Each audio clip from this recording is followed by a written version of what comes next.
This is RealAg Live.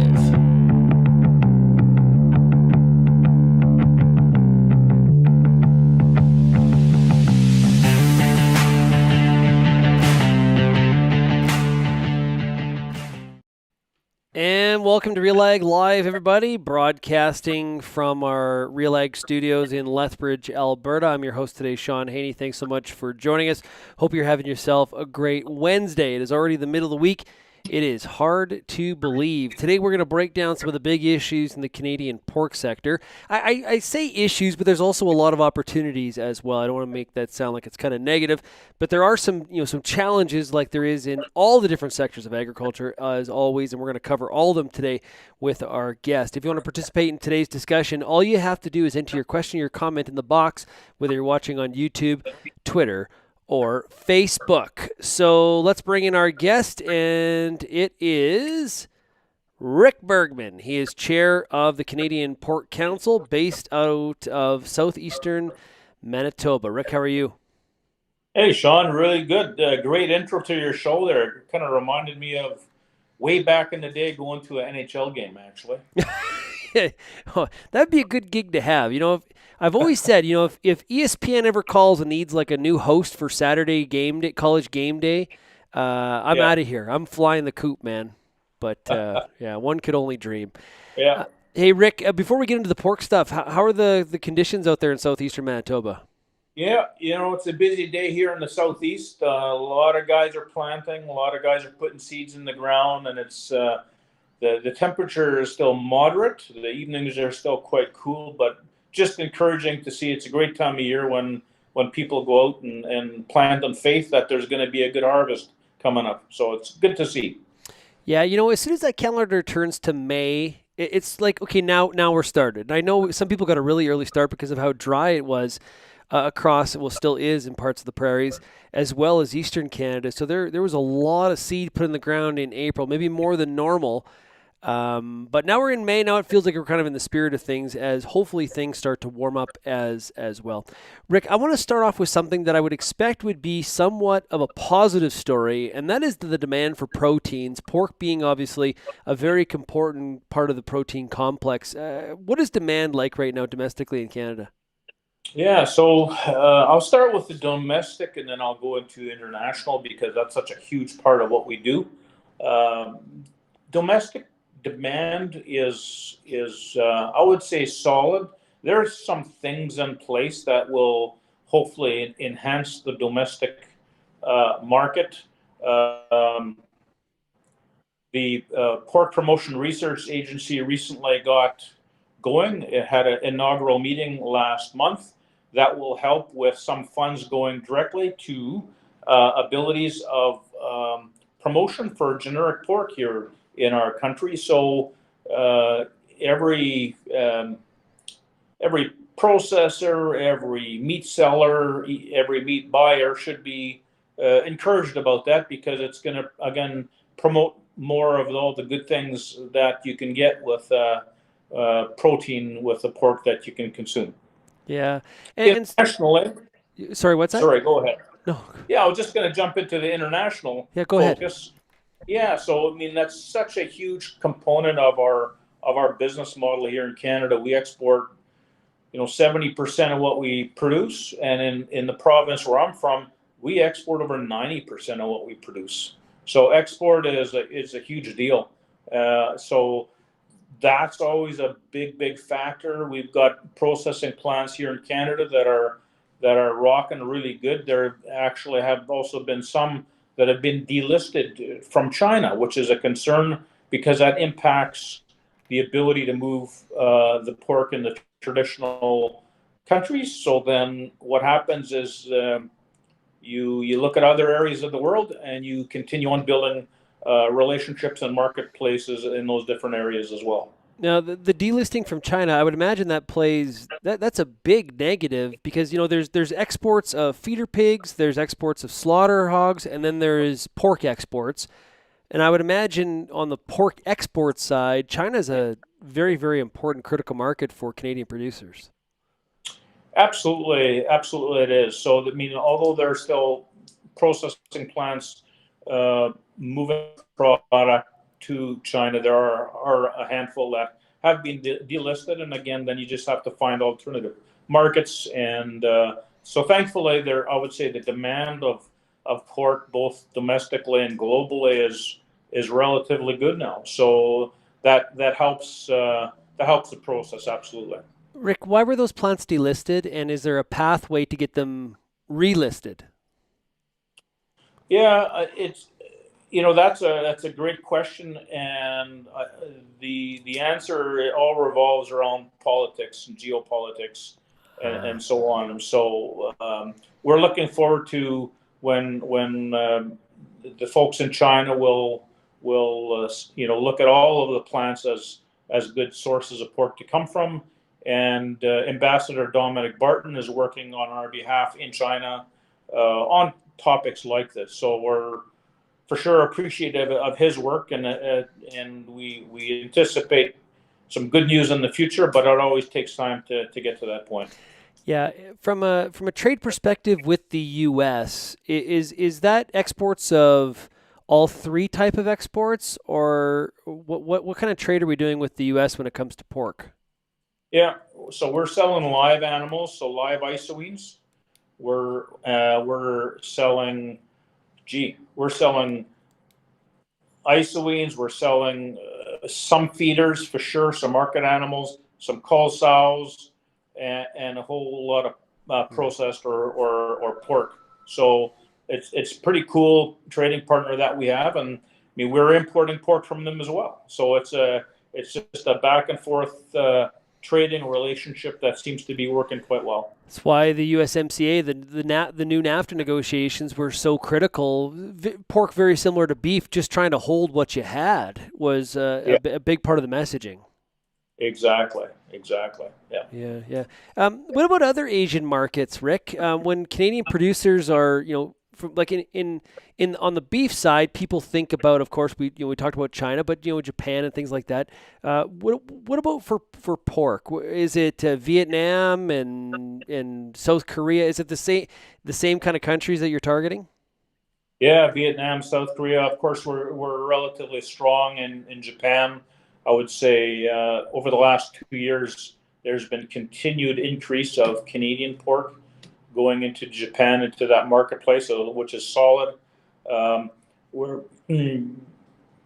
continuing to work with countries like the Philippines as well. So the world's a big place. I don't know, we're at 95 or 101 countries that we export to, whatever it is. But it's always intriguing because you have all kinds of different factors, and of course, if you take politics out, then you have to also deal with transportation of the products in an economical way.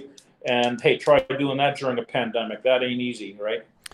Yeah, pork obviously heavily impacted the beginning of COVID. I wrote down in my notes here COVID hangover, but that's putting a little bit too post. Is some areas of the country really deal with a lot of new cases, new restrictions. How is pork steered through the COVID-19 pandemic in these last 14 months? Yeah, good. That's a really good question. I would say we're deemed an essential service, number one. So that gives us the ability to function better, right? And as a pork producer, the services that are require on my farm, like veterinarians and supplies and on feed and on and on and on, those are all deemed essential. So that will help me to be able to provide the product into the marketplace, and that's critical because uh, we're such an economic engine and create so many jobs across the country.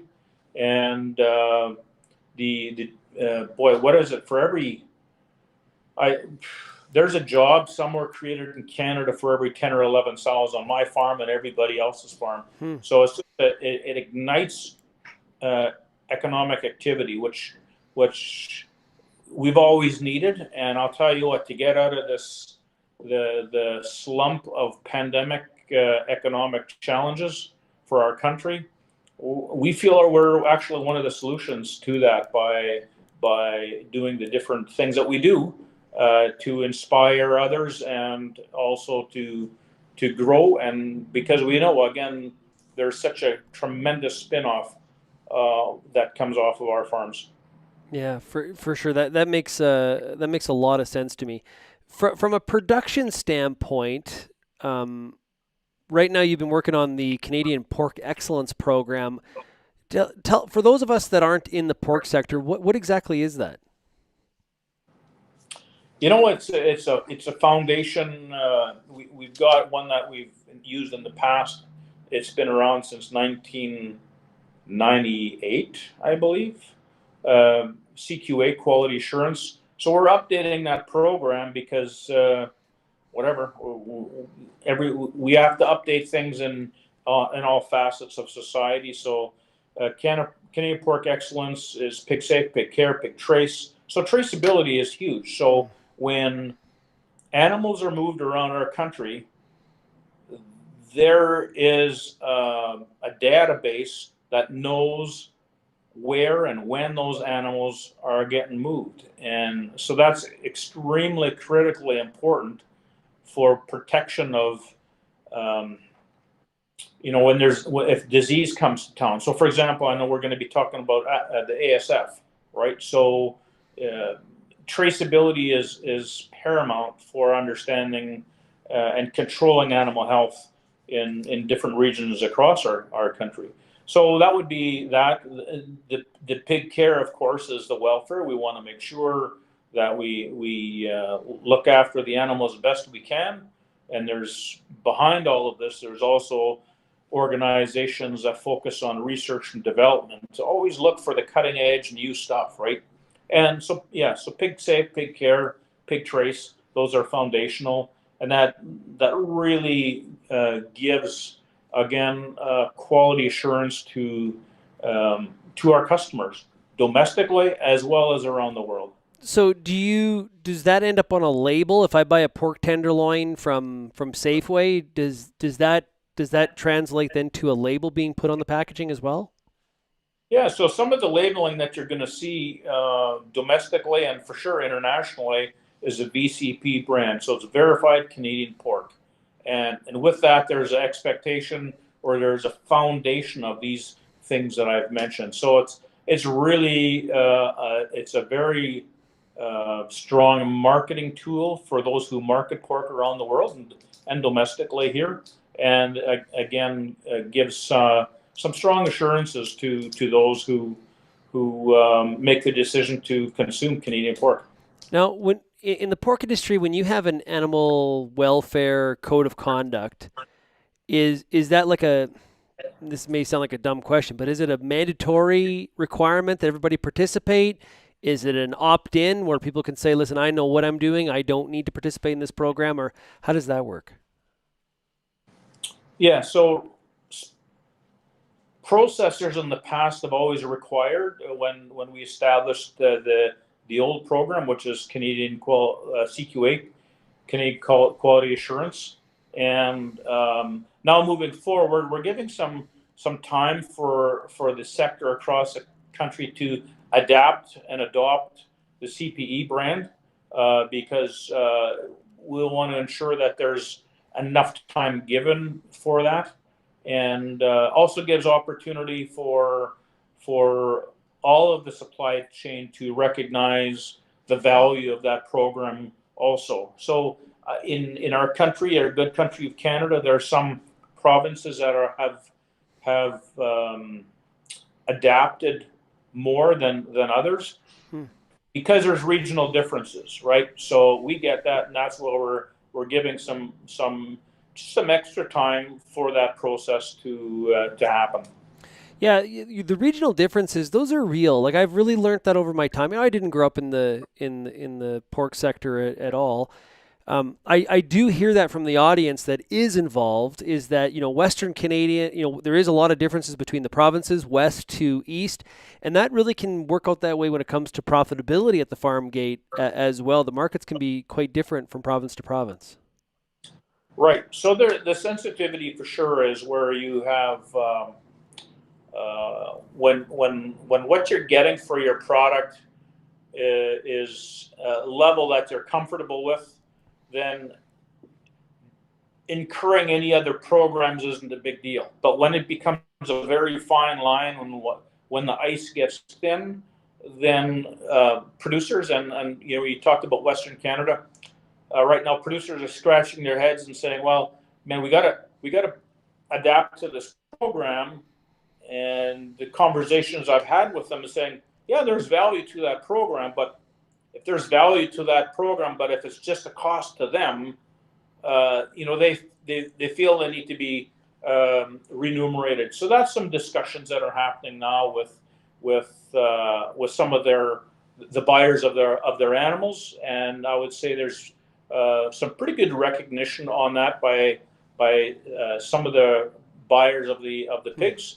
So it'll take time, I believe, a little bit more time, and they always say the cream surfaces to the top. So some have, and I'm thinking more will as time goes on. So the idea there is like, listen, as a producer, I'm willing to do these things, but I at least have to be somewhat compensated for some of these additional costs I'm incurring to meet your level of quality required. And that would come from the processor, the packing house, who I'm sure then would try to extract it from the Loblaws of the world. So makes the world go round, I guess.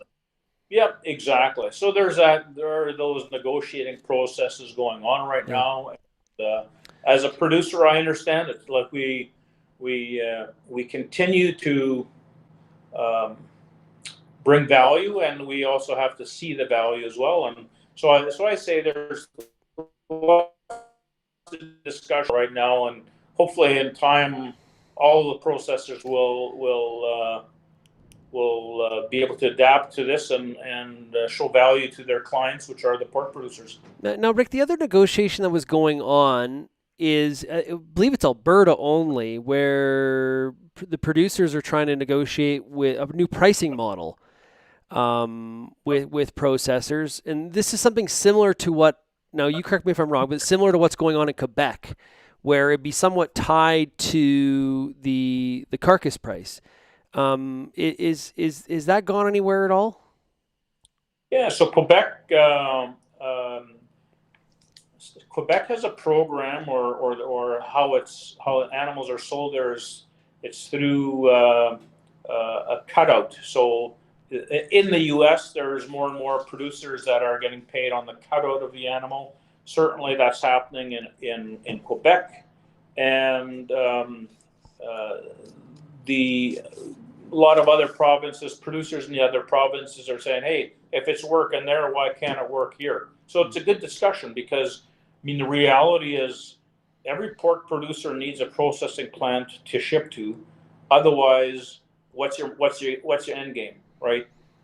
That said, every processor needs to make sure their shackle spaces stay full. So that's that negotiating that I mentioned earlier on, even about the CPE. So two very, very different topics, but somehow they seem to be connected. So, we talk about mandatory price reporting in Canada. That's a topic that I was on a meeting an hour ago with our business risk management team, and there's a strong focus where the mandatory price reporting is something real. It's occurring in the U.S. It has for a long time.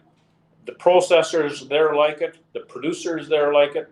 So it's that price transparency, right? So if you have that price transparency, that's great. What's the opposite of transparency? Well, it ain't good, right? So there's a hunger to have that transparency mechanism here in place in Canada. So that's a little bit off the topic of what you were talking about. Yeah, that's about the pricing, but it's really all connected.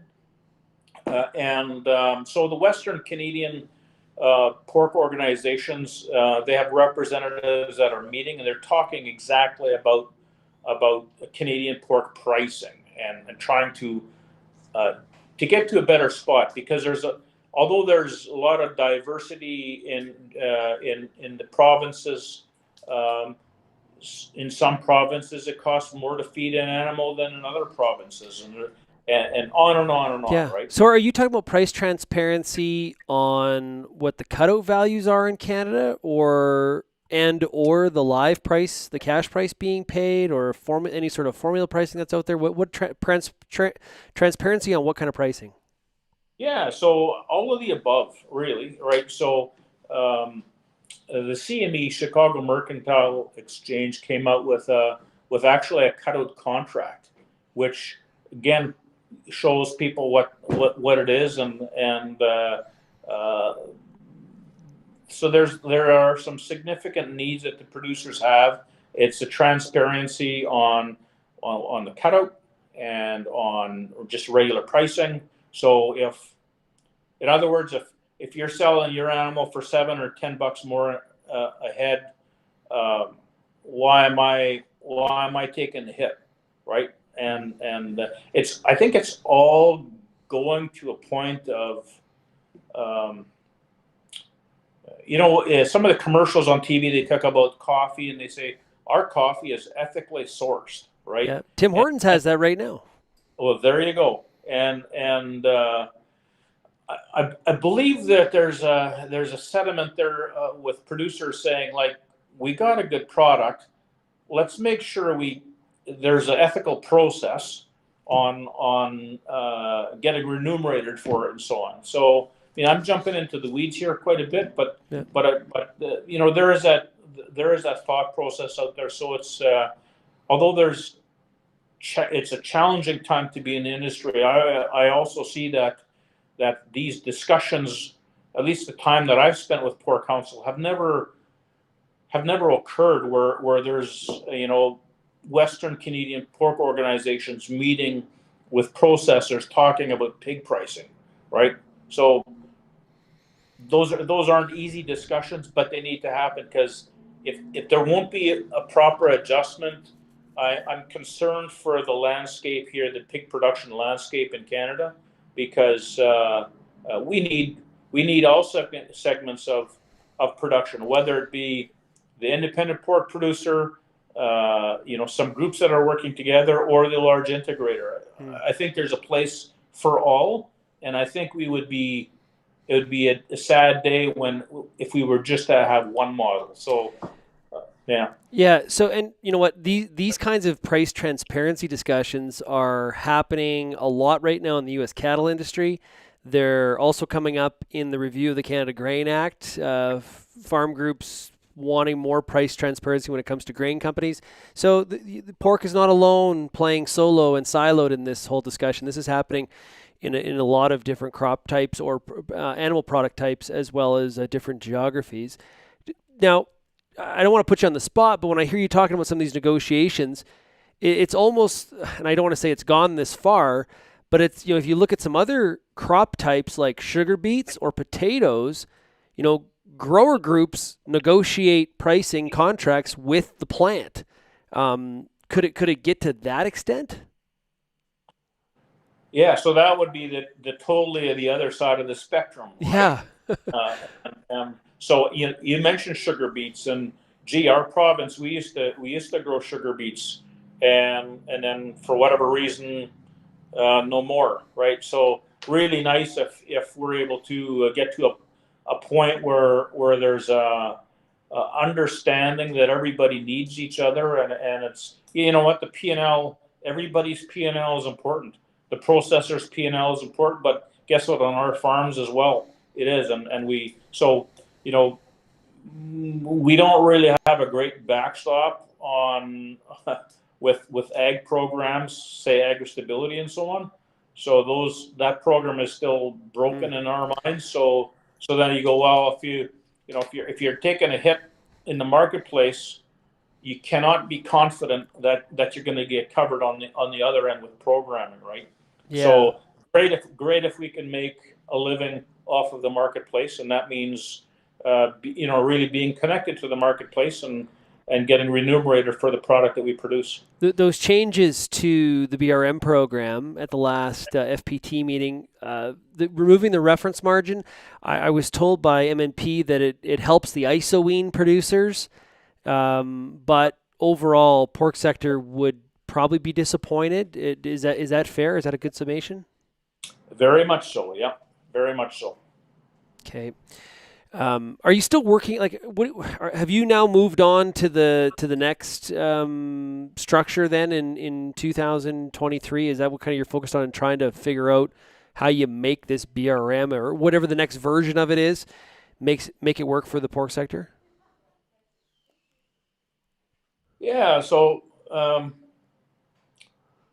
the federal ag minister Bibeau would have needed to have certain amount of provinces endorse her plan, her offer, accept her offer, and there were some provinces that were not able to or decided not to accept, which whether it's for good reasons or bad reasons, they didn't. I feel that the rest of the producers across the country where those provinces did accept, I don't feel they should be penalized for a few of the provinces that decided not to accept the offer.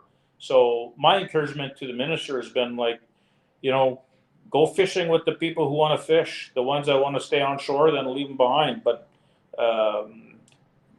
it'd be really, really nice if we could come to a common understanding. And we're competing against the world. We're not supply and managed. We're competing tooth and nail in the marketplace around the world. So we just need to be able to have a backup plan, which currently we don't. The carbon tax, price on pollution. I know this is something that is a big concern to your organization. A lot of times we're hearing about grain drying exemptions for the grain sector, but you've got your own problems when it comes to this price on pollution and not having alternative solutions that you can just switch to, Rick. Yeah, and it's really ironic if there's like, good for the guys that have a grain drying exemption, but how about the rest of us that are using a lot of energy and so it seems a little bit skewed, the process. So yeah, I mean there's in your province, I believe coal is still being used, and there's a big carbon mandate that's coming about that's going to be an impact. And we've been doing some analysis on cost of the carbon tax to our business. It's in draft form, so I cannot talk to you about the numbers. But man, it is concerning. Like it's a game changer, and it will make people, like, if we just have to take that hit.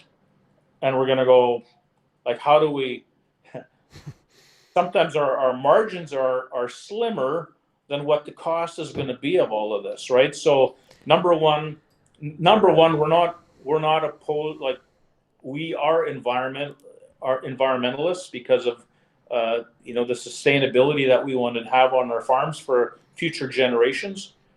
However, we got to, like, on the whole carbon tax around in our country, all of agriculture is 10%. So within the pork sector, I don't know what that percentage is, but it's less than 10%. And we're raising our hands and saying, yeah, we want to make sure we're doing all we can. And there's a lot of cool R&D that's happening on different technologies that reduces consumption and so on, energy consumption. But let's walk through this thing together versus allowing some to be exempt and others not. And to me, that's going to cause a big mess. So, well, they are talking about these rebates, so they're not going to give necessarily exemptions to grain for grain drying costs, but they will provide rebates. They have not disclosed what the percentage of the cost that will be rebated. That's an important detail. As I've told producers, don't assume it's 100%. Are you arguing for those same kinds of rebates, or are you pushing for outright exemptions? If there's rebates out there, absolutely, producers are going to be interested and wanting to participate in those. I also, again, want to go back to that there's a lot of innovation out there on technology. So my thought is, let's give some incentives for the producers, because number one, the technology ain't cheap, right? So, but it's cool technology. So if you can utilize that, and if it's going to be a benefit, and if government's going to say, yeah, you know what, we believe in environment too, not only that everybody should do it, but that government should help them get there. I'm all ears to those discussions. Well, hey, if you look in the compensation packages to the supply management industries on CETA and the CPTP agreement, there was money for upgrades, continuing to be innovative, and that kind of funding. So this is not something that the government's a stranger to. I hear what you're saying. Lead with the carrot instead of the stick all the time. Exactly. And so to your point, there's some other groups that are being offered some of these, and they're actually getting funded. So we're just saying, well, you know what? Don't segregate too much the different sectors, because we all have needs. So treat us across the board fairly. Yeah. And absolutely, let's focus on environment even more than what we have. And if we look at our advancements over the last 30 years, there's been big things. So let's keep on doing that. But again, we got to do it with the carrot, not with the stick. I want to finish up with this, Rick. ASF. We ought to have a pork discussion without bringing up ASF. Fortunately, been able to keep it out of not just Canada but also the U.S., because this is a North American effort to keep this off our shores. It's amazing that we've been successful in doing this. I think we shouldn't claim victory, but I think, boy, we should. I think everybody deserves a bit of a pat on the back on this one. Well, so far, and your opening comments about if we're talking pigs, we have to talk ASF. I'm looking for the day when we're having a conversation about pork and pork producers and not having to talk about ASF, where it's something that I believe think you. of the past. Yeah, think of the past. So yeah, absolutely, it would be a game changer. It'd be a whopper. There'd be billions and billions and billions. We see it happening around the world. We see it in China. We see it in Poland and Germany and other places, the devastation. So, I mean, CPC staff publicly, hey, I'm going to say privately and publicly, I tip my hat to them. They're pouring their energy out on ASF mitigation, control, prevention, all of that. And it's a huge, complex topic. So, we carry on the task of prevention, and I think it's been fortunate that, the only thing good coming out of COVID is the fact that there's been reduced world travel, which has mitigated the risk of ASF coming to our country. Rick, always enjoy visiting with you, learning about the Canadian pork sector, some of the opportunities for Canadian producers, some of the challenges, and all the best to you. Thank you so much for joining us here today on RealAg Live. Always my pleasure. Hey, want to remind everybody to please check out RealAg Radio today, 4:30 Eastern on Rural Radio 147. We got some great discussions today you are not going to want to miss. Actually, a big discussion with Lauren Martin from the CCA about this upcoming UN Food Systems Summit in the fall and some of the work that CCA is doing on that file. So thank you so much for attending today, and check that out here this afternoon. Thanks, everybody, for getting real and getting connected with RealAg Live.